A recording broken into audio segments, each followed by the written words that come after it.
여보, 미안해. 내가 정말 큰 실수를 했어. 당신 집이 그 일에 엮였어. 그 말을 듣는 순간 세상이 조용해졌습니다. 30년 동안 새벽마다 가게 문을 열어온 시간들, 제가 지켜온 일상들이 눈앞에서 스르륵 흔들리는 느낌이었어요. 은행 상담실에서, 병실 복도에서 사람들의 말은 분명 제 귀에 들어오는데 어딘가 낯선 언어처럼 느껴졌습니다. 설명은 길었지만 단 한 문장으로 압축되는 기분이었죠. 지금 상황이 좀 복잡합니다. 왜 이런 일이 벌어진 건지, 언제부터 어긋나기 시작한 건지 저는 아직 모든 조각을 다 맞추지 못했습니다. 다만 확실한 건 하나였습니다.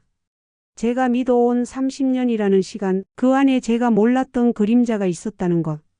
그리고 이제 그 그림자의 실체와 마주해야 한다는 것.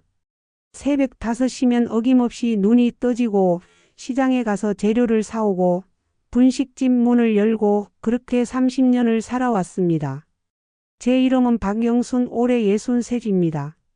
젊었을 때는 참 예뻤다는 소리도 들었지만 거울 볼 시간도 없이 살다 보니 어느새 이렇게 주름투성이 할머니가 되어버렸네요. 남편 철수 씨와 결혼한 게 33대였으니까 벌써 30년이 훌쩍 넘었습니다. 처음 만났을 때 철수 씨는 참 다정한 사람이었어요. 말투도 부드럽고 저를 대하는 태도도 신사적이었고 무엇보다 가정적인 남자라는 느낌이 들었습니다. 시어머니도 착하셨고 시댁 식구들도 저를 잘 대해줬으니까 별 고민 없이 결혼을 결심했죠. 결혼하고 얼마 안 돼서 아들을 낳고 3년 뒤에는 딸을 낳았습니다. 철수 씨는 그때 작은 무역 회사에 다니고 있었는데 월급이 그리 많지는 않았지만 그래도 성실하게 다녔어요. 저는 아이들을 키우면서 집안일을 하고 틈틈이 부업으로 옷 수선 일도 하면서 보탰습니다. 그런데 아이들이 초등학교에 들어갈 무렵 철수 씨가 갑자기 회사를 그만두겠다고 하더군요.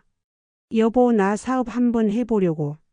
이렇게 월급쟁이로만 살면 언제 애들 대학 보내고 집도 사겠어? 내가 친구랑 사업 구상을 해봤는데 괜찮을 것 같아. 처음엔 걱정이 됐지만 남편을 믿어보기로 했습니다. 그 사람도 가장으로서 가족을 더 잘 먹여 살리고 싶은 마음이었을 테니까요. 하지만 그 사업은 1년도 못 가서 망했습니다. 친구가 돈을 가지고 도망갔다는 거예요. 철수 씨는 한동안 많이 힘들어했고 저는 그런 남편을 위로하면서 다시 일어서자고 다독였습니다. 그 뒤로 철수 씨는 몇 가지 일을 전전했지만 뭐 하나 제대로 되는 게 없었어요. 중고차 판매도 해보고 보험 세일즈도 해보고 심지어 치킨 가게도 했지만 다 실패였습니다. 그때부터였던 것 같아요. 제가 본격적으로 집안 경제를 책임지게 된 게 동네에 작은 분식집 하나가 나왔다는 소리를 듣고 저는 무작정 가게를 보러 갔습니다. 권리금은 좀 있었지만 그동안 모아둔 돈으로 충분히 낼 수 있었고 월세도 그리 비싸지 않았어요. 철수 씨한테 말했더니 처음엔 반대했습니다. 당신이 그런 힘든 일을 어떻게 해? 내가 다시 일자리 알아볼 테니까 조금만 기다려줘. 하지만 저는 더 이상 기다릴 수가 없었어요. 애들은 크고 학원비며 교재비며 나갈 돈은 많은데 남편은 번번이 일을 구하지 못하거나 얼마 못 가서 그만두곤 했으니까요. 괜찮아요. 제가 할 수 있어요. 우리 같이 해봐요. 그렇게 시작한 분식집이었습니다. 처음엔 정말 힘들었어요. 새벽에 일어나서 김밥 재료 준비하고 떡볶이 소스 만들고 튀김 반죽하고 손님이 몰리는 점심시간에는 정신없이 움직여야 했고 저녁까지 일하고 나면 다리가 퉁퉁 부어서 제대로 걷지도 못했습니다. 철수 씨도 가게 일을 도왔어요. 장 보러 가고 청소하고 간단한 조리 보조도 하고 그때는 그래도 함께 일한다는 느낌이 있었습니다. 가게가 점점 안정되면서 손님도 늘어났고 입소문도 나기 시작했어요. 영순이네 김밥 진짜 맛있어. 재료도 안 아끼고 푸짐하게 싸준다니까. 주변 학생들도 많이 왔고 회사원들도 점심 먹으러 자주 왔습니다. 아이들 학원비 걱정 없이 보낼 수 있었고 명절에 시댁에 용돈도 드릴 수 있게 됐어요. 그런데 언제부턴가 철수 씨가 가게에 잘 안 나오기 시작했습니다. 여보, 오늘은 친구들이랑 약속이 있어서 먼저 나갈게. 오늘 몸이 좀 안 좋아서 집에서 쉴게. 미안해. 처음엔 그러려니 했어요. 사람이 매일 같은 일만 하면 지치는 법이니까 가끔은 쉬기도 하고 친구도 만나야죠. 하지만 점점 그런 날이 많아졌고 나중엔 일주일에 한두 번 정도만 가게에 나왔습니다. 그래도 저는 뭐라 하지 않았어요. 남편의 자존심도 있을 텐데 제가 벌어서 먹여 살린다는 소리를 들으면 얼마나 마음이 상하겠어요. 그냥 묵묵히 일했습니다. 새벽에 일어나서 밤늦게까지 일하고 주말도 없이 가게를 운영했어요. 손님들이 사장님 너무 고생하신다. 남편분은 뭐 하세요? 라고 물으면 그냥 웃으면서 바쁜 사람이에요 라고 둘러댔습니다. 아이들은 잘 자라줬어요. 아들은 지방 국립대학교에 진학했고 딸은 서울에 있는 대학에 붙었습니다. 등록금도 제가 다 냈고 생활비도 꼬박꼬박 보내줬어요. 철수 씨는 가끔 자랑스럽다는 듯이 말했습니다. 우리 애들 다 대학 보냈네. 당신이 고생 많이 했어. 그 말을 들을 때마다 뿌듯하면서도 한편으론 허전했어요. 우리가 아니라 내가 고생한 거잖아요. 하지만 그런 생각은 금방 떨쳐냈습니다. 남편도 나름대로 힘들었을 거고 가족을 위해 최선을 다한 거라고 스스로를 다독였죠. 아이들이 대학을 졸업하고 취직하면서 조금은 여유가 생겼습니다. 분식집도 20년 넘게 운영하다 보니 단골 손님도 많았고 장사도 안정적이었어요. 그 점 저는 생각했어요. 이제 좀 쉬어도 되지 않을까. 나도 60이 넘었고 철수 씨도 이제 65인데 우리도 이제 노후를 준비해야 하지 않을까. 그래서 철수 씨한테 말했습니다. 여보, 가게 정리하고 우리 이제 좀 쉬면서 살까. 아이들도 다 컸고 우리도 이제 나이가 있잖아. 철수 씨는 고개를 끄덕이면서 말했어요. 그래, 당신 고생 많이 했어. 이제 좀 쉬어야지.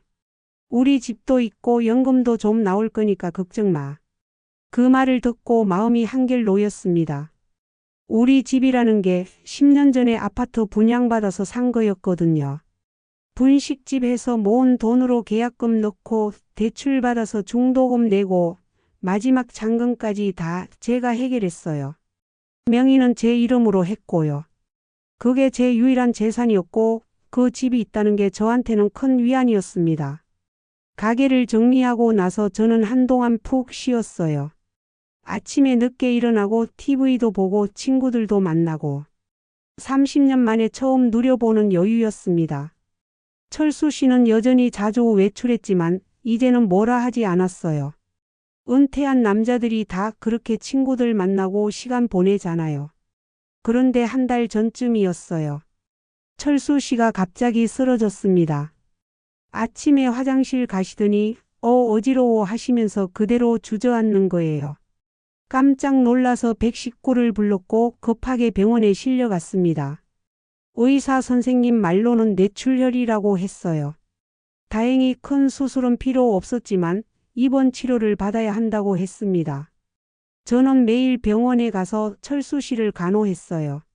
의식은 있었지만 말을 제대로 못하고 몸도 잘 못 움직였습니다. 그러던 어느 날 병원비를 내러 가는데 원무과 직원이 저를 불렀어요. 보호자분이시죠? 잠깐 상담실로 오시겠어요? 무슨 일인가 싶어서 따라갔더니 직원이 조심스럽게 말했습니다. 환자분 신용이 좀 많이 안 좋으세요. 혹시 보호자분 명의로 병원비 결제가 가능하신가요? 신용이 안 좋다니 무슨 소린가 싶었죠. 신용이 왜요? 무슨 문제라도 있나요? 직원이 난처한 표정을 지으며 말했습니다. 저희가 자세한 건 말씀드릴 수 없고요. 신용정보 조회해 보시면 알 수 있으실 거예요. 집에 돌아와서 저는 바로 신용정보 조회를 했습니다. 그리고 그 화면을 보는 순간 눈앞이 캄캄해졌습니다. 철수 씨 명의로 대출이 여러 건 있었고 연체된 것도 있었어요. 금액을 다 합치니 거의 8천만 원이 넘었습니다. 손이 떨렸어요. 이게 대체 무슨 일인가 싶어서 다음 날 바로 은행에 찾아갔습니다. 하지만 진짜 충격은 그 다음이었습니다. 은행 직원이 확인하더니 이렇게 말하는 거예요. 고객님, 이 대출 중 일부는 부동산 담보 대출인데요. 담보로 잡힌 부동산이 고객님 명의 아파트로 되어 있네요. 그 순간 머릿속이 하얘졌습니다. 뭐라고요? 제 집이요? 네, 주소 확인해 보시면 고객님 주민등록상 주소랑 같은 곳이네요. 다리에 힘이 풀렸어요. 어떻게 제 집을 담보로 대출을 받을 수가 있죠? 제 명의인데요. 직원이 서류를 보여줬습니다. 거기에는 제 도장이 찍혀 있었고 제 서명도 되어 있었어요. 하지만 저는 그런 서류에 도장을 찍은 적이 없습니다. 아니, 정확히는 기억이 안 나요. 몇 년 전에 철수 씨가 여보, 여기 좀 도장 찍어줘. 은행 서류인데 내 명의로는 안 되고 당신 명의로 해야 한다라고 했던 적이 있었던 것 같기도 하고. 그때 저는 깊이 생각하지 않고 그냥 찍어줬던 것 같아요. 설마 우리 집을 담보로 잡을 줄은 꿈에도 몰랐으니까요. 은행에서 나와 집에 오는 길 저는 그냥 멍하니 걸었습니다. 30년을 아침 일찍 일어나서 밤늦게까지 일했고 명절에도 쉬지 않고 가게 문을 열었고 아파도 참고 일했던 그 시간들이 주마등처럼 스쳐 지나갔습니다. 그렇게 모은 돈으로 산 우리 집. 제 유일한 재산이자 노후의 보금자리라고 생각했던 그 집이 지금 담보로 잡혀 있다는 게 믿기지 않았습니다. 집에 도착해서 거실 소파에 주저앉았어요. 창밖으로 석양이 지고 있었고 집안은 점점 어두워졌습니다. 하지만 저는 불도 켜지 않은 채 그냥 앉아 있었어요. 도대체 철수 씨가 그 돈을 어디에 쓴 걸까요? 왜 제 몰래 이런 일을 한 걸까요? 30년을 함께 살았는데 저는 이 사람을 전혀 모르고 있었던 걸까요? 눈물이 나려고 했지만 나오지 않았습니다. 너무 충격이 커서 울 기운조차 없었던 거죠. 그렇게 한참을 앉아 있는데 핸드백에서 휴대폰이 울렸어요. 큰아들이었습니다. 엄마, 나 내일 집에 갈게. 아버지 백문안도 하고 엄마 얼굴도 보고 싶어서. 그래 알았다. 겨우 대답하고 전화를 끊었습니다. 아이들한테는 아직 말할 수가 없었어요. 아버지가 엄마 명의 집으로 몰래 빚을 냈다는 걸 어떻게 말하죠? 그날 밤 저는 잠을 한숨도 자지 못했습니다. 내일 은행에 다시 가봐야 할 것 같아요. 정확히 얼마나 되는 빚인지 어떻게 해야 하는지 알아봐야 합니다. 그리고 철수 씨한테도 물어봐야 해요. 의식이 온전하지 않아도 반드시 물어볼 겁니다. 왜 이런 일을 했는지, 왜 저한테 말하지 않았는지, 30년 동안 제가 흘린 땀과 눈물이 대체 뭐였는지. 다음 날 아침 눈을 뜨자마자 은행으로 향했습니다. 한숨도 못 잔 탓에 얼굴은 퉁퉁 부어 있었고 거울을 보니 10년은 더 늙어 보이더군요. 하지만 그런 건 중요하지 않았어요. 지금 당장 정확한 상황을 파악해야 했습니다. 은행 창구 직원에게 상황을 설명하니 담당 대리님이 상담실로 안내해 줬어요. 고객님, 일단 담보대출 내역부터 확인해 드릴게요. 서류를 펼쳐 보이는데 손이 계속 떨렸습니다. 2019년 5월에 5천만 원, 2021년 3월에 3천만 원, 총 8천만 원이 대출된 상태고요. 현재 연체가 3개월째입니다. 연체요? 그럼 이자는요? 연체 이자까지 합치면 현재 약 9,200만 원 정도 되십니다. 9,200만 원. 그 숫자가 귓가에서 맴돌았어요. 그럼 제가 이걸 다 갚아야 하나요? 대리님이 안타까운 표정으로 고개를 끄덕였습니다. 명의가 고객님으로 되어 있고 서명과 인감도 날인되어 있어서 법적으로는 고객님께 상한 의무가 있습니다. 하지만 저는 이 돈을 쓴 적이 없어요. 제 남편이 몰래 한 거라고요. 그 부분은 저희가 판단할 수 있는 영역이 아니고요. 경찰이나 법률 상담을 받아보시는 게 좋을 것 같습니다. 경찰, 법률 상담? 30년을 함께 산 남편을 상대로 그런 일을 해야 한다는 게 믿기지 않았어요. 은행에서 나오는데 다리에 힘이 풀려서 제대로 걷지도 못했습니다. 벤치에 앉아 한참을 멍하니 있다가 큰아들한테 전화를 걸었어요. 준혁아, 엄마야. 엄마, 무슨 일 있어? 목소리가 왜 그래? 아니, 아무것도 아니야. 그냥 아빠 보러 병원 가는 길이라서. 차마 말할 수가 없었어요.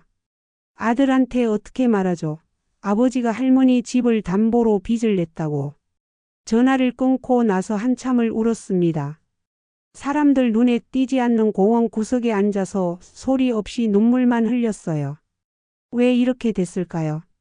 제가 뭘 잘못한 걸까요? 30년 동안 남편을 믿고 가족을 위해 일만 했는데 이게 제가 받을 대가인가요? 한참을 울고 나니까 조금 정신이 들더군요. 아니야, 지금 이렇게 주저앉아 있을 때가 아니야. 정확히 알아봐야 해. 그 돈이 어디로 갔는지, 철수 씨가 왜 그런 일을 했는지.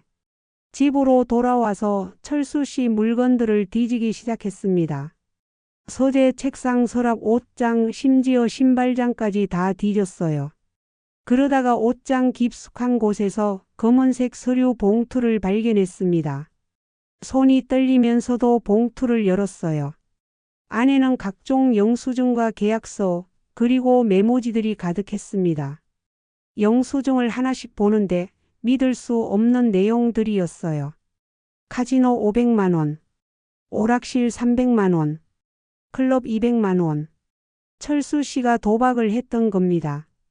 그것도 몇 년 동안 계속. 손이 부들부들 떨렸어요.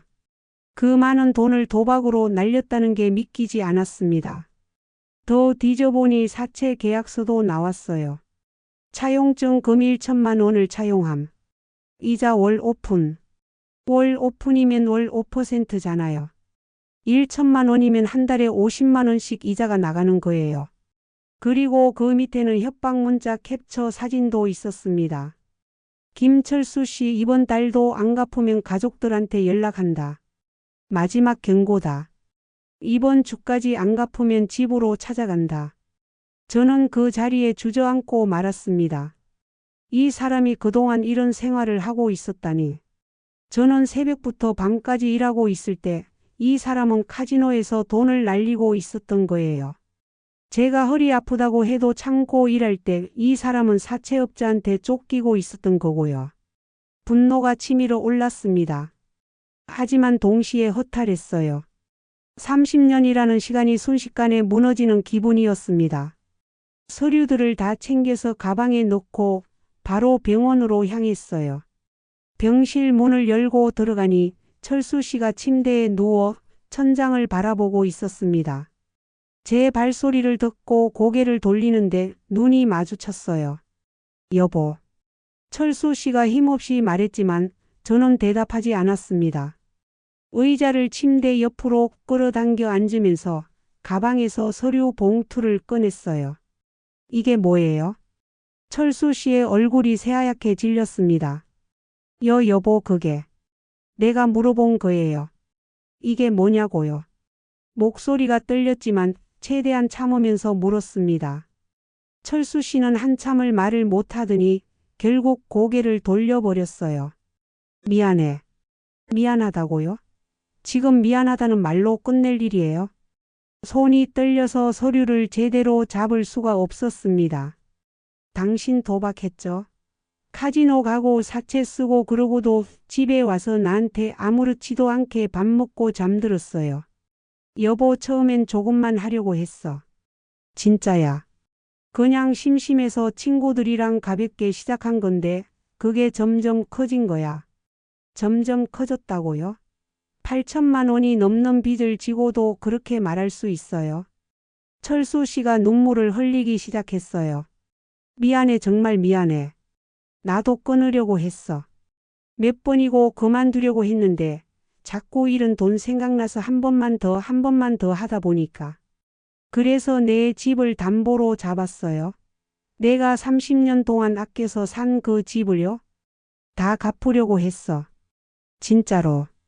한 번만 크겠다면 다 갚고 정리할 생각이었어. 허무한 웃음이 나왔습니다. 한 번만 크겠다면요? 도박이 그렇게 쉬운 줄 알았어요. 당신 지금까지 얼마나 잃었는데요. 미안해, 내가 잘못했어. 철수 씨는 계속 미안하다는 말만 반복했어요. 하지만 그 말이 제게는 아무 위로도 되지 않았습니다. 사채업자들한테 협박도 받았죠. 언제부터예요? 한 2년 전쯤부터. 2년이요? 2년 동안 나한테 한마디도 안 하고 혼자 그렇게 살았어요. 말할 수가 없었어. 당신한테 어떻게 말해. 내가 도박으로 돈 잃었다고 사채까지 썼다고. 저는 가방에서 은행 서류를 꺼냈습니다. 지금 연체 3개월째래요. 이자 포함하면 9천만 원이 넘는데요. 이걸 내가 어떻게 갚아요? 미안해, 내가 뭔가 방법을 찾을게. 방법이요? 당신 지금 이 꼴로 무슨 방법을 찾아요? 말을 하면서도 가슴이 너무 아팠어요. 이 사람이 믿기도 하고 원망스럽기도 하지만 동시에 저렇게 무너진 모습을 보니 마음 한편이 무너지더군요. 하지만 저는 더 이상 물러설 수 없었습니다. 당신 나한테 말해야 할 게 더 있죠? 다 말해요. 지금 이 순간 다 털어놔요. 나중에 또 뭐가 나오면 그때는 정말 못 참아요. 철수 씨가 한참을 망설이더니 힘없이 말했습니다. 사채가 은행 빚 말고 사채가 더 있어. 머리가 멍해졌어요. 얼마나요? 한 3천만 원쯤. 3천만 원이요? 미안해, 정말 미안해. 그 순간 정말 숨이 막히는 것 같았어요. 은행 빚 9천만 원에 사채 3천만 원이면 총 1억 2천만 원이 넘는 빚이잖아요. 이걸 내가 어떻게 갚아요? 목소리가 떨렸고 눈물이 주르르 흘러내렸습니다. 철수 씨도 울고 있었지만 저는 더 이상 그 모습을 보고 싶지 않았어요. 자리에서 일어나 병실을 나왔습니다. 복도 끝 창가에 서서 한참을 울었어요. 지나가는 간호사가 괜찮으세요? 라고 물었지만 대답할 수가 없었습니다. 괜찮을 리가 없잖아요. 30년을 함께 산 남편이 저를 이렇게 배신했는데. 한참을 울고 나서 화장실에 가서 얼굴을 씻었습니다. 거울을 보니 눈이 퉁퉁 부어 있었지만 이제 더 이상 울 수가 없었어요. 지금 울고 있을 때가 아니었습니다. 당장 법률 상담을 받아야 했어요. 병원을 나와 가까운 법률구조공단으로 향했습니다. 상담을 신청하고 1시간쯤 기다렸더니 변호사님이 저를 불렀어요. 어떻게 오셨어요? 제가 상황을 설명하자 변호사님이 심각한 표정으로 고개를 끄덕였습니다. 일단 서류부터 볼까요? 은행 대출 서류와 집에서 찾은 사채 계약서를 다 보여드렸어요. 변호사님이 한참 서류를 검토하더니 말했습니다. 우선 은행 대출의 경우 부인 명의로 되어 있고 인감 증명도 첨부되어 있어서 법적으로는 부인께서 채무자가 됩니다.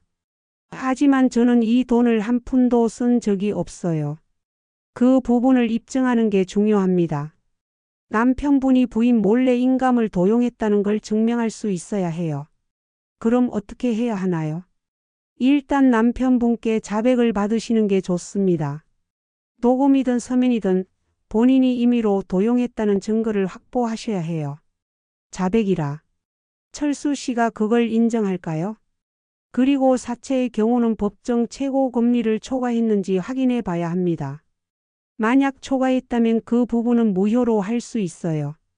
그럼 제 집은요? 집을 지킬 수 있나요? 변호사님이 안타까운 표정을 지었습니다. 솔직히 말씀드리면 쉽지 않습니다. 이미 담보로 잡혀있는 상태고 연체까지 된 상황이라 경매로 넘어갈 가능성이 높습니다. 경매. 그 말을 듣는 순간 눈앞이 캄캄해졌어요. 하지만 개인회생이나 파산을 신청하시면 일부 채무를 탕감받을 수 있고 최소한의 주거는 보호받을 수 있습니다.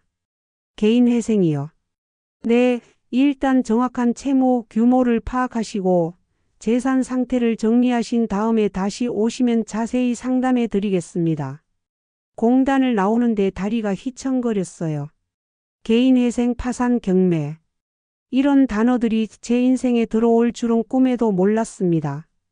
집으로 돌아오는 길에 동네 슈퍼 앞을 지나가는데 주인 아주머니가 반갑게 인사했어요. 사장님, 요즘 얼굴이 왜 그래요? 많이 피곤해 보여요. 아, 내 남편이 좀 아파서요. 아이고, 그래요? 빨리 쾌차하시길 바랄게요. 감사합니다. 웃으면서 대답했지만 속으로는 울고 있었어요. 이 동네에서 30년을 살았는데 이제 이 집을 떠나야 할지도 모른다는 생각이 들었습니다. 집에 들어와 거실에 앉아 창밖을 바라봤어요. 저녁 노을이 지고 있었고 아래층 아이들이 웃으며 뛰어노는 소리가 들렸습니다. 평범한 일상. 제가 그토록 지키고 싶었던 평범한 일상이 무너지고 있었어요. 핸드폰이 울렸습니다. 딸아이 지혜였어요. 엄마, 나 주말에 집에 갈게. 엄마, 요즘 힘들지? 아빠 때문에 고생 많다는 거 오빠한테 들었어. 아니야, 괜찮아. 그냥 좀 피곤한 것뿐이야. 엄마, 나한테는 말해도 돼. 무슨 일 있으면 말해. 딸의 목소리를 듣는데 눈물이 나려고 했어요. 하지만 꼭 참았습니다. 아무 일도 없어. 걱정 마. 주말에 보자. 전화를 끊고 한참을 멍하니 앉아 있었습니다. 아이들한테 어떻게 말하죠? 아버지가 도박으로 빚을 지었고 이제 우리 집을 잃을지도 모른다고. 그날 밤도 잠을 이루지 못했어요. 침대에 누워 천장을 바라보며 생각했습니다. 어떻게 해야 할까? 정말 집을 포기해야 할까? 아니면 다른 방법이 있을까? 새벽 3시쯤 문득 생각이 들었어요. 분식집. 제가 20년 넘게 운영했던 그 가게의 권리금이라도 받을 수 있지 않을까? 다음 세입자한테 넘길 때 받았던 권리금 2천만 원. 그 돈이 아직 통장에 그대로 있었어요. 그리고 제 연금도 조금 있고 예금도 얼마간 남아 있었습니다. 다 합치면 한 3천만 원 정도는 될 것 같았어요. 그걸로 일단 사채부터 정리하고 은행이랑은 협상을 해봐야겠다고 생각했습니다. 집만큼은 지켜야 했어요. 그게 제가 30년 동안 흘린 땀의 결실이었고 제 유일한 안식처였으니까요. 다음 날 아침 저는 다시 은행으로 향했습니다. 이번에는 지점장님과 직접 상담을 요청했어요. 지점장님, 제가 지금 당장 일부 금액을 갚으면 연체를 막을 수 있을까요? 지점장님이 서류를 확인하더니 말했습니다. 연체된 이자와 원금 일부만이라도 납입하시면 일단 경매는 유예할 수 있습니다. 얼마가 필요한가요? 최소한 2천만 원 정도는 입금하셔야 할 것 같습니다. 2천만 원. 제 통장에 있는 돈이 딱 그 정도였어요. 알겠습니다. 내일까지 입금하겠습니다. 집으로 돌아와 통장을 꺼내 들고 한참을 바라봤어요. 이 돈은 제가 노후를 위해 아껴둔 마지막 여유 자금이었습니다. 하지만 지금 집을 지키지 못하면 노고 뭐고 없는 거잖아요. 다음 날 은행에 2천만 원을 입금했습니다. 통장 잔액이 거의 0에 가까워지는 걸 보면서 가슴이 먹먹했어요. 하지만 어쩔 수 없었습니다. 이제 사채업자들을 만나야 했어요. 철수 씨한테 연락처를 물어서 사채업자한테 전화를 걸었습니다. 여보세요. 김철수 씨 부인입니다. 아, 그래요? 무슨 일이시죠? 제 남편이 진 빚 제가 갚으려고 합니다. 만나서 얘기할 수 있을까요? 오, 그래요? 언제 만날까요? 다음 날 약속을 잡고 조용한 카페에서 만났어요. 생각보다 평범하게 생긴 40대 중반쯤 되는 남자였습니다. 김철수 씨가 3천만 원 빌려갔는데 지금까지 이자만 받고 원금은 한 푼도 못 받았어요. 제가 확인해 봤는데 이자가 법정 최고 금리를 넘는 것 같던데요. 남자의 표정이 굳어졌어요. 그건 그래도 빌린 건 빌린 거 아닙니까? 법을 어긴 부분은 무효입니다. 정당한 원금만 갚을게요. 아, 그럼 얼마 주실 건데요? 원금 3천만 원에서 그동안 받으신 이자 제하고 2천만 원 드릴게요. 그리고 더 이상 제 남편한테 연락하지 마세요. 남자가 잠시 고민하더니 고개를 끄덕였습니다. 알겠습니다. 2천만 원 주시면 손 떼겠습니다. 일단 사채는 정리했습니다. 하지만 제 통장은 이제 완전히 바닥이 났어요. 그리고 은행 빚은 아직도 7천만 원이 넘게 남아 있었습니다. 이제 정말 어떻게 해야 할까요? 집에 돌아와 거실에 앉아 생각에 잠겼습니다. 그때 문득 아이들 생각이 났어요. 아이들한테 말해야 할까? 아니면 혼자 해결해야 할까? 고민 끝에 저는 결심했습니다. 아이들한테 말하기로. 이건 제 혼자 감당할 수 있는 일이 아니었어요. 주말이 되었습니다. 아들 준혁이와 딸 지혜가 집에 왔어요. 엄마, 아빠는 어때? 많이 좋아지셨어? 준혁이가 가방을 내려놓으며 물었습니다. 응, 조금씩 나아지고 계셔. 말은 아직 어눌하지만. 병원비는 괜찮아? 내가 보태줄까? 아니야, 괜찮아. 엄마가 다 처리했어. 거짓말이었어요. 병원비도 걱정이었지만 그보다 더 큰 문제가 있었으니까요. 저녁을 같이 먹으면서 아이들이 웃으며 이야기하는 모습을 보니 마음이 무거웠습니다. 곧 이 아이들한테 충격적인 사실을 말해야 한다는 게 너무 두려웠어요. 식사가 끝나고 설거지를 마친 뒤 저는 아이들을 거실로 불렀습니다. 준혁아, 지혜야, 엄마가 너희한테 할 말이 있어. 두 아이가 소파에 앉으며 제 표정을 살폈어요. 무슨 일이야, 엄마? 표정이 안 좋아. 한참을 말문을 열지 못하고 있다가 천천히 입을 열었습니다. 사실은 아빠가 빚을 많이 지셨어. 빚? 얼마나요? 1억이 넘어. 순간 거실이 조용해졌어요. 준혁이가 먼저 입을 열었습니다. 1억이요? 대체 무슨 일로 그렇게 많은 빚을? 아빠가 도박을 하셨어. 몇 년 동안. 지혜가 믿을 수 없다는 표정으로 저를 바라봤어요. 도박이요? 아빠가요? 응, 그것도 우리 집을 담보로 대출을 받으셨어. 엄마 명의로. 뭐라고요? 준혁이가 벌떡 일어섰습니다. 엄마 명의로 집을 담보로 잡았다고요? 그럼 엄마가 모르는 사이예요? 엄마가 서류에 도장을 찍어준 적은 있는데 그게 담보 대출인 줄 몰랐어. 아빠가 은행 서류라고 해서 그냥 찍어줬거든. 지혜가 두 손으로 얼굴을 감쌌어요. 아니, 이게 말이 돼? 아빠가 그렇게 엄마를 속였다고요? 지금 은행 빚이 7천만 원 남아있고 연체 상태야. 경매로 넘어갈 수도 있대. 준혁이가 머리를 쥐어뜯으며 방 안을 왔다 갔다 했어요. 아니, 도대체 아빠는 뭘 생각하신 거예요? 30년 동안 엄마가 얼마나 고생해서 이 집 마련했는데. 엄마, 그럼 우리 이제 어떻게 해야 해요? 지혜가 울먹이며 물었습니다. 엄마가 가지고 있던 돈으로 일부는 정리했어. 그런데 아직도 7천만 원이 남아서. 7천만 원이요? 그걸 어떻게 갚아요? 준혁이가 소파에 주저앉으며 한숨을 쉬었어요. 내가 가진 돈이 한 1,000만 원 정도 있는데 그거라도 보탤게요. 나도 500 정도는 있어. 당장 드릴게. 아이들이 자기 돈을 보태겠다고 하니 눈물이 났습니다. 아니야, 너희 돈까지 쓸 수는 없어. 그건 너희가 힘들게 모은 돈이잖아. 엄마, 지금 그게 중요해요? 우리 집이 없어질 수도 있는데.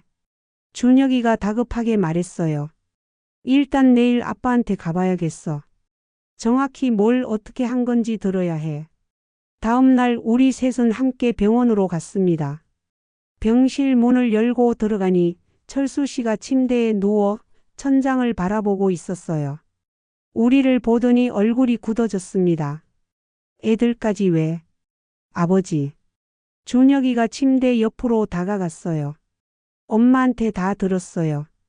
도박하셨다고, 집 담보로 빚 내셨다고. 철수 씨가 고개를 돌렸습니다.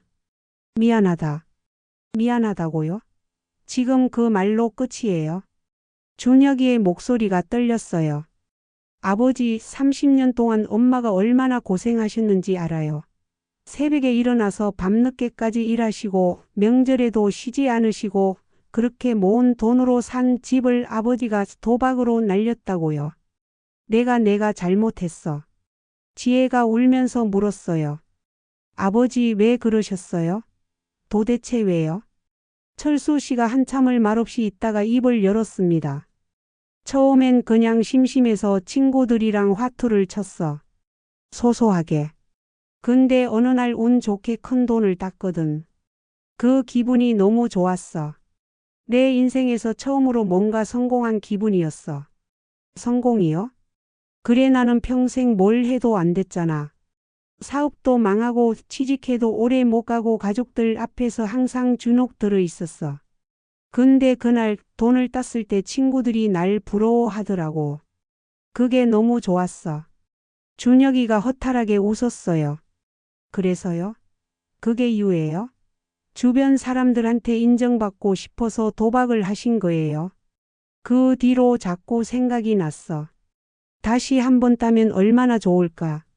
이번엔 더 많이 따서 가족들한테 선물도 사주고 여행도 보내주고 그런 생각을 하면서 다시 갔어. 근데 그날은 잃었어. 많이. 철수 씨의 목소리가 떨렸어요. 잃은 돈이 아까워서 다음에 또 갔어. 이번엔 꼭 따야 한다고 생각하면서. 근데 또 잃고 그렇게 반복하다 보니 어느새 엄청난 빚이 쌓여 있더라고. 그래서 엄마 명의로 집을 담보로 잡으신 거예요. 사채업자들이 협박했어. 돈 안 갚으면 가족들한테 알리겠다고, 집으로 찾아가겠다고 무서웠어. 그래서 은행에서 대출받아서 사채부터 갚으려고 했어. 근데 또 도박을 하고 말았어.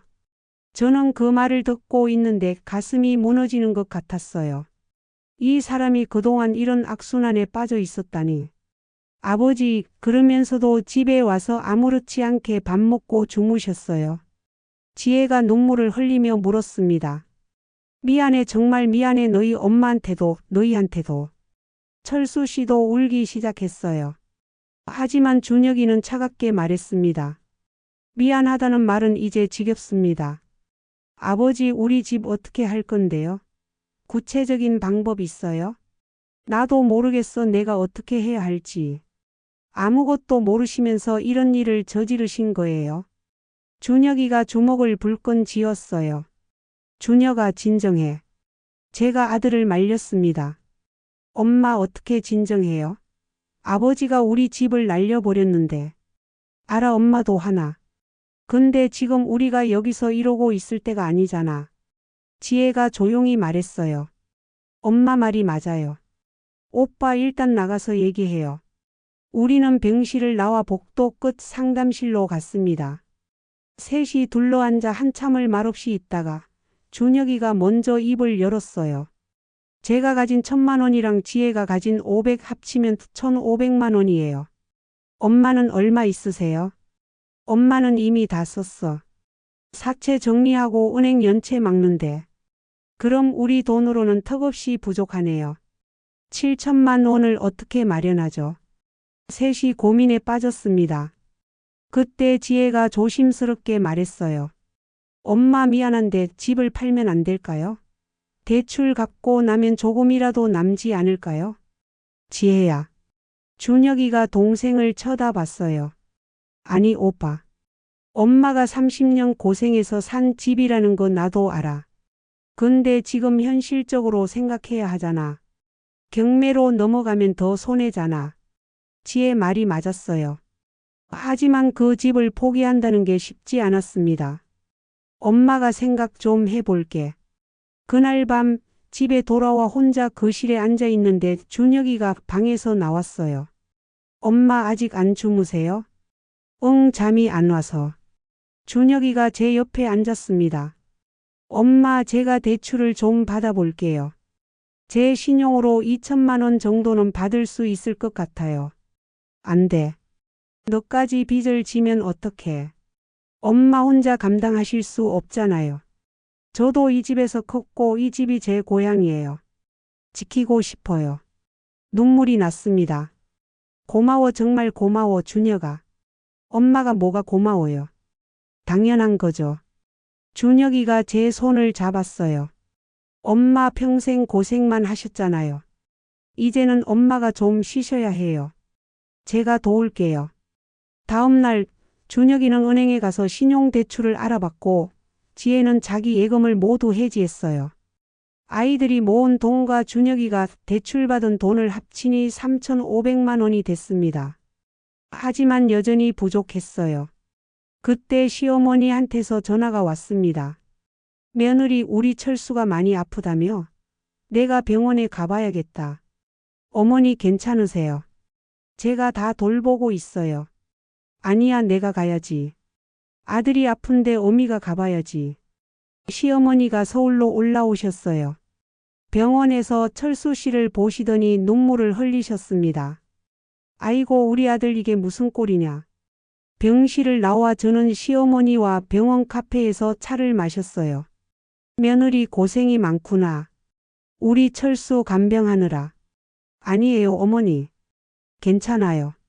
시어머니가 제 손을 잡으셨습니다. 며느리, 사실 내가 다 알고 있어. 예? 철수가 도박한 것, 빚진 것, 다 알아.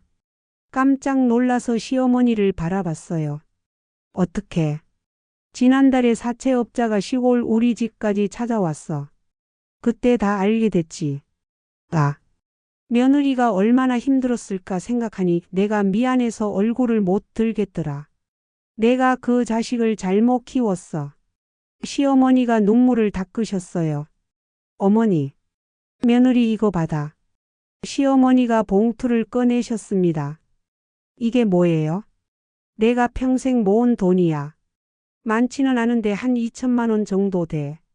받아서 빚 갚는데 보태. 어머니 안 돼요. 이건 어머니 노후 자금이잖아요. 아니야.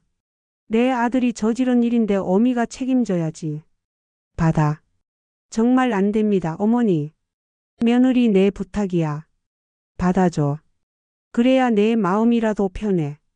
시어머니가 제 손에 봉투를 쥐어주셨어요. 봉투를 받아들고 한참을 울었습니다. 시어머니도 같이 우셨어요. 며느리 평생 고생만 시켜서 정말 미안하다. 아니에요, 어머니 괜찮아요. 그렇게 시어머니께 받은 돈까지 합치니 총 5,500만 원이 됐습니다.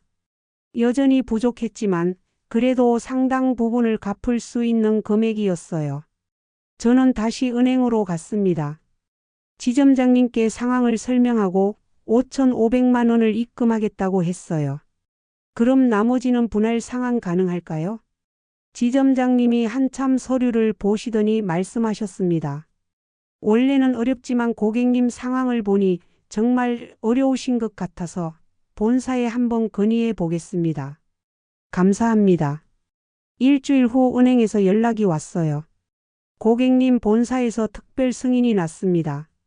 나머지 금액은 5년 분할 상환으로 진행 가능합니다. 정말요? 감사합니다. 정말 감사합니다. 전화를 끊고 그 자리에서 주저앉아 울었어요. 드디어 집을 지킬 수 있게 됐습니다. 30년 동안 제가 흘린 땀이 헛되지 않았어요. 집에 돌아와 아이들한테 소식을 전했습니다. 우리 집 지킬 수 있게 됐어. 정말요? 엄마. 지혜가 달려와 저를 껴안았고 준혁이도 환하게 웃었어요. 잘됐다, 엄마. 정말 잘됐어요. 그날 밤 오랜만에 푹 잤습니다. 악몽 같았던 시간이 드디어 끝난 것 같았어요. 하지만 문제가 완전히 해결된 건 아니었습니다. 남은 빚을 갚으려면 제가 다시 일을 해야 했어요. 63의 나이에 다시 일을 시작한다는 게 쉽지 않았지만 어쩔 수 없었습니다. 동네 마트에서 계산원 자리가 났다는 소식을 듣고 지원했어요. 면접을 보러 갔더니 사장님이 물었습니다. 나이가 좀 있으신데 괜찮으시겠어요? 네, 괜찮습니다. 제가 20년 넘게 분식집 운영했어요. 일은 자신 있습니다. 그래요? 그럼 내일부터 출근하시죠. 다시 일을 시작했습니다. 아침 9시부터 저녁 6시까지 하루 2시간씩 마트에서 일했어요. 손님들 계산해주고 물건 정리하고 청소하고. 힘들었지만 버틸만 했습니다. 한 달에 180만 원 정도 벌었고 그 돈으로 생활비 쓰고 은행 대출 분할금 냈어요. 그렇게 몇 달이 지났습니다. 철수 씨는 재활 치료를 받으며 조금씩 회복하고 있었어요. 어느 날 병원에 갔더니 철수 씨가 휠체어에 앉아 창밖을 바라보고 있었습니다. 여보. 철수 씨가 저를 보고 조용히 불렀어요. 왔어요. 미안해, 정말 미안해. 이제 그 말 그만해요. 지겹게. 나 정말 후회해. 내가 왜 그랬는지 모르겠어. 당신한테, 우리 애들한테 너무 미안해서 죽고 싶어. 철수 씨가 눈물을 흘렸습니다. 저는 한참을 말없이 창밖을 바라봤어요. 용서할 수 있을까요? 30년을 함께 살았지만 저를 이렇게 배신한 사람을 솔직히 아직 모르겠어요. 화도 나고 원망스럽고 배신감도 들지만 그래도 이 사람과 함께한 30년이 다 거짓은 아니었잖아요. 당신 퇴원하면 우리 다시 시작해야 해요. 응? 빚 다 갚을 때까지 같이 일할 거예요. 당신도 뭐든 해야 해요. 알았죠? 철수 씨가 고개를 끄덕였습니다. 알았어, 내가 뭐든 할게. 정말 열심히 할게. 약속 어기면 그땐 정말 용서 안 해요. 고마워, 정말 고마워. 창밖으로 해가 지고 있었어요. 긴 터널을 지나온 것 같았습니다. 아직 완전히 끝난 건 아니지만 그래도 희망이 보였어요. 집은 지켰고 아이들은 건강하고 저도 아직 일할 수 있으니까요. 앞으로 5년 동안 빚을 갚으며 살아야 하겠지만 해낼 수 있을 거예요. 30년을 그렇게 살아왔는데 5년쯤이야. 그로부터 2년이 흘렀습니다. 철수 씨는 6개월간의 재활 치료 끝에 퇴원했어요. 말도 많이 좋아졌고 걷는 것도 천천히지만 혼자 할 수 있게 됐습니다. 퇴원하던 날 집에 돌아오는 차 안에서 철수 씨가 말했어요. 여보, 나 일 찾아볼게. 몸은 괜찮겠어요? 괜찮아. 이제 그만 폐만 끼칠 수는 없잖아. 그 말을 듣고 조금은 안심이 됐어요. 적어도 이 사람이 달라지려고 노력하고 있다는 걸 느낄 수 있었으니까요. 철수 씨는 동네 철물점에서 일자리를 구했습니다. 하루 5시간 물건 나르고 정리하는 일이었어요. 많이 버는 건 아니었지만 한 달에 100만 원 정도는 벌 수 있었습니다. 처음엔 힘들어했어요. 65의 나이에 게다가 뇌출혈을 겪은 몸으로 육체 노동을 하는 게 쉽지 않았으니까요. 어느 날 저녁 철수 씨가 다리를 주무르고 있는 걸 봤어요. 많이 아파요? 아니, 괜찮아. 이 정도는 참을 수 있어. 파스 붙여드릴까요? 고마워. 제가 파스를 붙여드리면서 생각했습니다. 이 사람도 힘들겠구나. 자존심도 상했을 테고 몸도 아플 텐데. 그래도 저와 아이들을 위해 버티고 있는 거겠죠. 여보. 응? 정말 미안해. 그리고 고마워. 철수 씨가 제 손을 잡았어요. 당신이 이렇게까지 해줄 줄 몰랐어. 진작에 이혼하라고 할 줄 알았는데. 생각 안 한 건 아니에요. 솔직하게 말했습니다. 한때는 정말 이혼하고 싶었어요. 당신 얼굴도 보기 싫었고. 그랬겠지. 근데 30년이라는 시간이 있잖아요. 그게 다 거짓은 아니었을 거라고 생각했어요. 철수 씨가 눈물을 글썽였어요. 앞으로 잘할게. 진짜 열심히 살게. 말만 하지 말고 행동으로 보여줘요. 그럴게. 약속해. 그날 이후 철수 씨는 정말 달라졌어요. 새벽에 일어나서 집안 청소하고 설거지하고 빨래도 개었습니다. 제가 마트에서 일하고 돌아오면 저녁 식사도 준비해뒀어요. 처음엔 서툴러서 국은 짜고 반찬은 탔지만 점점 나아졌습니다. 여보, 오늘 뭐 해줄까? 김치찌개? 그래요. 고마워요. 아니야, 내가 해야지. 철수 씨가 부엌으로 들어가는 뒷모습을 보면서 생각했어요. 사람이 정말 변할 수 있구나. 너무 늦긴 했지만 그래도 다행이다. 매달 은행에 150만 원씩 갚아 나갔습니다. 제 월급 180만 원에서 생활비 빼고 철수 씨가 번 100만 원에서 보태고 부족한 건 아이들이 조금씩 도와줬어요. 준혁이는 승진해서 월급이 올랐고 지혜도 좋은 회사로 이직했습니다. 두 아이 모두 이제 안정적으로 살고 있었어요. 어느 일요일 오랜만에 가족이 다 모였습니다. 식탁에 둘러앉아 밥을 먹는데 준혁이가 말했어요. 엄마 아빠 빚 갚는 거 이제 얼마 안 남았죠? 응, 1년 반 정도 남았어. 그럼 그때까지만 더 힘내세요. 우리가 계속 도울게요. 지혜도 고개를 끄덕였어요. 엄마 빚 다 갚으면 일 그만두고 쉬셔야 해요. 오래 일하셨잖아요. 그래야지 엄마도 이제 좀 쉬고 싶다. 철수 씨가 조용히 말했습니다. 미안하다 애들아. 아빠가 잘못해서 너희한테까지 폐를 끼쳤네. 이제 그 얘기 그만하세요 아빠. 다 지나간 일이에요. 준혁이가 웃으며 말했어요. 그래도 다행이에요. 우리 가족 이렇게 함께 있으니까. 그날 저녁 아이들이 돌아간 뒤 저는 베란다에 나가 있었어요. 창밖으로 보이는 야경이 참 예뻤습니다. 30년 전 이 동네에 처음 왔을 때가 생각났어요. 그때는 젊었고 희망도 많았고 미래가 밝아 보였죠. 하지만 인생은 제 생각대로 흘러가지 않았어요. 남편은 실패를 거듭했고 저는 가족을 먹여 살리기 위해 쉴 새 없이 일했습니다. 그리고 결국 남편의 배신으로 모든 게 무너질 뻔했죠. 하지만 지금 돌이켜보면 그 과정이 제게 많은 걸 가르쳐 줬어요. 가족의 소중함, 인생의 무게, 그리고 포기하지 않는 용기. 여보 뭐해? 철수 씨가 베란다로 나왔어요. 그냥 생각 좀 하고 있었어요. 무슨 생각? 우리 인생 말이에요. 참 많은 일이 있었네요. 그러게 미안해. 이제 그 말 그만해요. 귀에 못이 박혀요. 웃으면서 말했습니다. 철수 씨도 웃었어요. 우리 앞으로 잘 살자. 빚 다 갚고 조용히 행복하게. 그래요. 그렇게 해요. 그로부터 1년 반이 또 흘렀습니다. 드디어 마지막 달이 왔어요. 은행에 마지막 150만 원을 입금하던 날 손이 떨렸습니다. ATM 화면에 입금 완료라는 문구가 뜨는 걸 보고 그 자리에 서서 한참을 울었어요. 5년. 5년이라는 시간이 결코 짧지 않았지만 해냈습니다. 집으로 돌아오는 길에 철수 씨한테 전화했어요. 여보 다 갚았어요. 빚 다 갚았어요. 정말? 정말이야? 철수 씨의 목소리도 떨렸습니다. 고생했어 여보. 정말 고생 많았어. 당신도 고생했어요. 집에 도착하니 철수 씨가 현관에서 기다리고 있었어요. 저를 보자마자 꼭 안아줬습니다. 고마워 정말 고마워.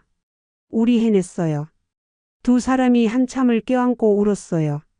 그날 저녁 아이들을 불러 함께 저녁을 먹었습니다. 엄마 축하해요. 정말 대단하세요. 지혜가 꽃다발을 건네줬어요. 이게 뭐야? 빚 청산 축하 꽃다발이에요.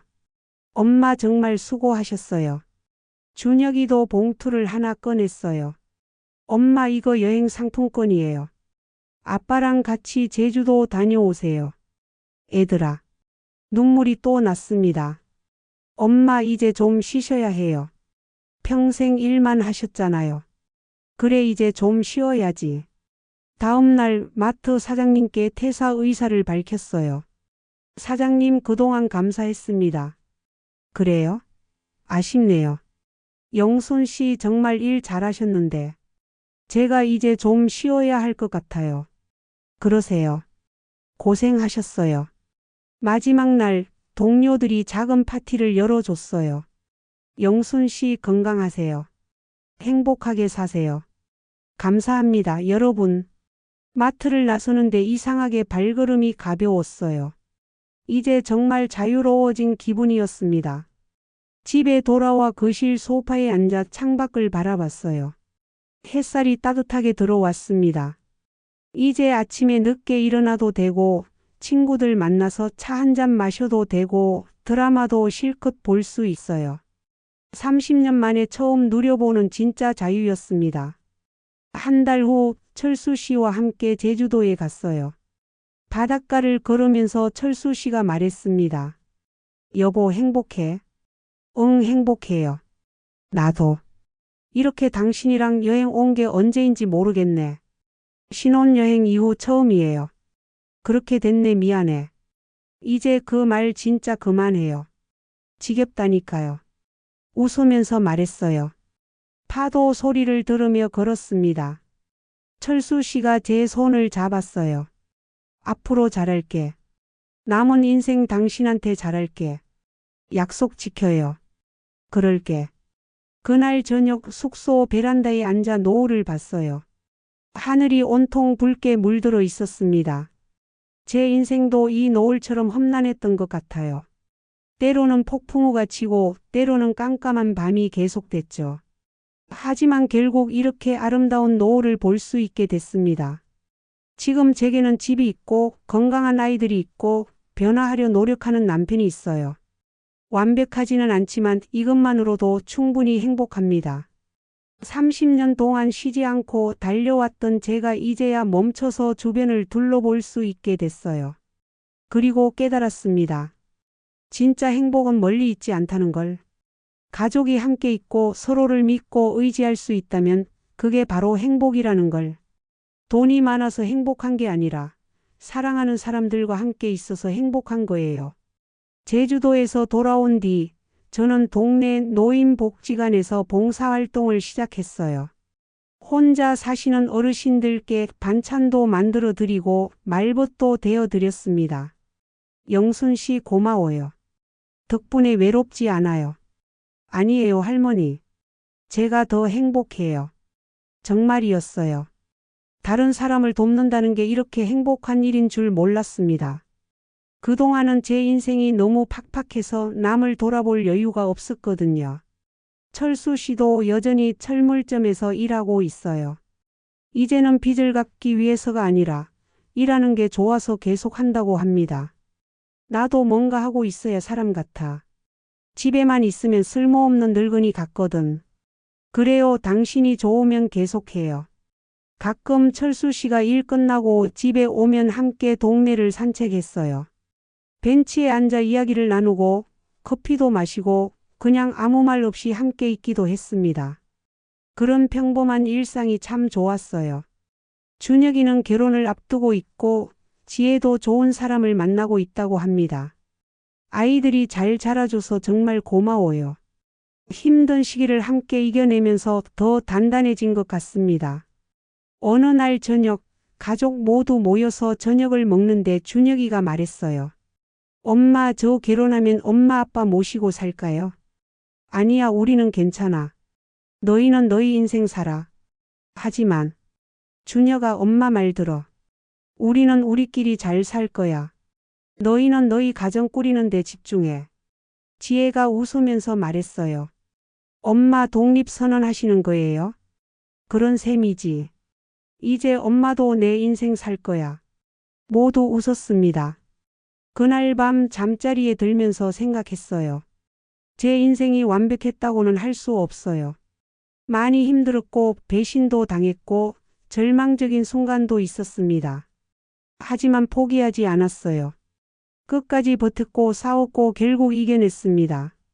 그리고 지금 이 순간 저는 행복합니다. 완벽하지 않아도 부족한 게 있어도 지금 이 순간이 행복해요. 창밖으로 달빛이 들어왔습니다. 철수 씨가 옆에서 잠든 숨소리가 들렸어요. 저는 눈을 감으며 생각했습니다. 내일도 좋은 하루가 되겠지. 그리고 그 다음 날도 또 그 다음 날도. 앞으로 남은 인생 평범하지만 행복하게 살 거예요. 더 이상 누군가를 원망하지 않고 과거에 얽매이지 않고 오늘을 감사하며 살 겁니다. 그게 제가 찾은 진짜 행복이니까요. 박영순 65살. 30년을 남편을 믿고 살았고 배신당했지만 포기하지 않았습니다. 그리고 지금 진짜 행복을 찾았습니다. 인생은 언제나 완벽하지 않지만 그래도 살아갈 가치가 있다는 걸 배웠습니다. 힘든 시간을 견뎌낸 모든 분들께 이 이야기를 전합니다. 포기하지 마세요. 끝까지 버티세요. 당신도 반드시 행복을 찾을 수 있을 거예요.